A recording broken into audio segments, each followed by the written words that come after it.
On her very first day cleaning a millionaire's house, a black housemaid saw something that changed her life forever. The enormous living room was filled with shelves packed tight with books. She couldn't hold back her curiosity and asked the owner a simple question. Did you read all these books?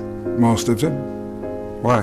His answer made her realize something powerful. Knowledge could truly change a person's destiny. That night, when she got home, she turned off the television. She sat down and made a learning plan for her children. She told them they had to finish 2 books every week, and on weekends they needed to write a report about what they had read. If you use that time to develop your God-given gifts, wouldn't be long before folks was watching you on TV. Those words sank deep into her son's heart. From then on, a boy named Carson studied late into the night, but even with all his effort, he was still at the bottom of the class. When his teacher asked how many questions he had answered correctly on the exam, he whispered, "None." The classroom erupted with laughter. Carson lowered his head in shame. Every day after school, he avoided his classmates so he wouldn't face their stares, but the teasing never stopped. Finally, he lost his temper and got into a fight. He was sent to the principal's office. When the principal demanded an explanation, Carson said it was an accident, but no one believed him. The principal pulled out his report card and handed it to his mother. It was filled with nothing but D's and F's. He warned her that if things didn't change soon, the school would have no choice but to expel him. On the way home, Carson was overwhelmed with guilt. He promised his mother he would never fight again, but when it came to grades, he wasn't so sure. He had already tried his hardest, and maybe his classmates were right. Maybe he really was dumb, but his mother looked him in the eyes and said firmly, "You're not dumb, my son. You are smart. You just haven't used your intelligence yet. But if you keep these grades, you'll spend your whole life scrubbing floors in a factory." Her words shook Carson to the core. He vowed to change, to prove himself to his mother. Yet no matter how hard he worked, his grades didn't improve. Then one day, his mother noticed something strange about the way he read. She soon discovered the truth. Carson was severely nearsighted. She didn't hesitate. She broke open her savings and bought him his first pair of glasses. For the first time, the words on the board came into focus. For the first time, his eyes locked onto the pages of his books. Slowly, his grades began to rise. The day he finally passed an exam, his mother's joy was beyond words. From that moment on, Carson started to love learning. He read late into the night at the library. He read in his dimly lit bedroom. He even read in the bathroom at home. Anywhere he could, he studied. Soon, his grades improved dramatically. When he brought home his very first A, he rushed home after school, eager to share the joy with his mother. But she told him calmly, "If others can do it, you can too, and you can do even better." Those words became his driving force. Carson pushed himself harder than ever. The first time he stood at the front of the class to be praised by his teacher, he felt something he had never experienced before. It lit a fire inside him. As time passed, his hunger for knowledge only grew. He became fascinated with everything, even a simple pebble on the ground. His curiosity drove him to read every book he could find about rocks. That curiosity paid off one day in science class. The teacher held up a black stone and asked if anyone knew what it was. The room was silent. Then Carson raised his hand. "It's obsidian," he said, and went on to explain how it formed. His explanation was so detailed that even the teacher learned something new. From that day on, his classmates saw him differently. After class, the teacher showed him a microscope and invited him to take a look. That single moment opened a door to a whole new world. Carson's desire to explore the unknown grew even stronger. 4 years later, the boy who once sat at the bottom of the class stood proudly at the top of his grade. His mother watched him walk across the stage to receive an award, her heart bursting with pride. After years of determination, Carson earned a place at Yale University with a full scholarship. He even met a brilliant young woman who became his girlfriend. Together, they dreamed of the future. But Carson still faced obstacles. His grades in chemistry were so poor that he had failed multiple times. If he didn't pass this time, his dream of becoming a doctor would collapse. As he struggled, his girlfriend asked him, "What's the thing you do best?" "Reading," Carson replied. "Then do what you do best." She said, "Read. Read as much as you can. You'll find the answers in those books." Carson took her advice. He studied day and night. With her help, he filled in every gap in his knowledge. When the exam finally came, the pages were filled with complex chemical formulas, but Carson's mind was ready. Answers flowed as if his pen had a life of its own. When the results were posted, his name was there. His hard work had paid off. At graduation, Carson was recommended for an interview at Johns Hopkins Hospital, a place known as the Mecca of medicine. But it was also where countless dreams were crushed. Each year, they accepted only 2 neurosurgeons, and that year, 125 applicants competed for those spots. One question mattered most. "What makes you think you can be a brain surgeon?" Carson answered calmly. He spoke about his passion for exploring the unknown. Then he asked, "Do you believe in miracles?" "The human brain is a miracle, and I believe every person has the power to create miracles." His confidence and composure impressed the interviewers. Those were exactly the qualities a neurosurgeon needed. Carson was accepted, although he was only an intern. His hard heart was filled with excitement, but reality was harsh. At first, the receptionist mistook him for a janitor. Later, a senior doctor confused him for a nurse and told him to draw blood from a patient. Carson checked the chart and realized the patient was severely anemic. Drawing blood could have made things worse. When he refused, the doctor saw it as a challenge to his authority. Carson was harshly scolded. Though humiliated, he held his anger inside. It wasn't weakness, it was self-control. Something life had taught him. Then came his chance. One night in the ER, a young man was rushed in after being struck in the head during a baseball game. His life hung by a thread, but all the neurosurgeons were away at a conference. The only doctor there was Carson, still just an intern. By rule, he wasn't allowed to operate, but as the patient's condition worsened, Carson knew he had no choice. Guided by duty, he stepped into the operating room as lead surgeon for the very first time. 4 hours. He worked with focus and precision, and in the end, he saved a life. But soon after, he was summoned to the director's office. His decision had broken hospital rules and could have put them at risk. He braced himself for punishment. Instead, the director gave him news so shocking it would change his life forever. Want to know what happened next? Follow me. The rest of the story is coming soon.